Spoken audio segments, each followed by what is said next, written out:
তখন এই শীতলক্ষা নদী নারায়ণগঞ্জে, ওখানে নিয়ে আসলো আমার কাশপুরে। তখন আমার ওরা ইশাক ভাইয়ের কথা জিজ্ঞেস করে, তারপরে পাবেল শিকদারের কথা জিজ্ঞেস করে, তোর সাথে গাড়ি পড়ায় কে কে ছিল সবার কথা জিজ্ঞেস। আমি বলতেছি দেখেন আমি আসলে কারো কাছে ছিলাম না, আমি ইশাক ভাই কোথায় থাকে সেটাও আমি জানি না। আর আমি ইশাক ভাই তো এখানে সে বলবে না আমাকে যে আমি কোথায় থাকে, আর আমি জানবো না এই মুহূর্তে। পরে ওরা আমাকে দুইটা গামছা বান্ধা কয় তুই দোয়া নিস পর, নদীর পাড়ে নিয়ে গেল। পরে নিয়ে ওখানে একবার করে ফালায় একবার করে উঠায়। পরে আমি কিছু ভাই আমাকে শেষ পর্যন্ত ছেড়ে দেন, আমি আর রাজনীতি করব না।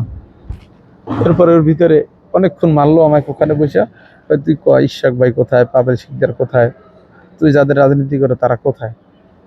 তখন আমি যখন শিকার যাই না, পরে আমার মিন্টু রোডে নিয়ে আসছে রাত্রে, তখন 3টা বাজে। মানে চোখ বান্ধা, আমি কিছু বুঝতেছি না। ওরা বললো যে ডিবিতে তোরে নিয়ে যাচ্ছি, হারুন স্যার তোকে ডাকছে, তোর সাথে একটু আপ্যায়ন কথা বলবে। পরে তো আমার নিয়ে গেছে গাড়িতে করে, নিয়ে যখন বসাইছে আমার এইভাবে করে, আমি জাস্ট শুনছি যে মিন্টুর ডিবি কার্যালয় কি, কিন্তু ওখানে যদি কোনো মানুষ যায় তখন সে সত্যিকারে বুঝতে পারবে। পরে আপনার রাত্রে যখন 3:30 বাজে, তখন একটা লোক আসলো, র্যাকেট খেলাম।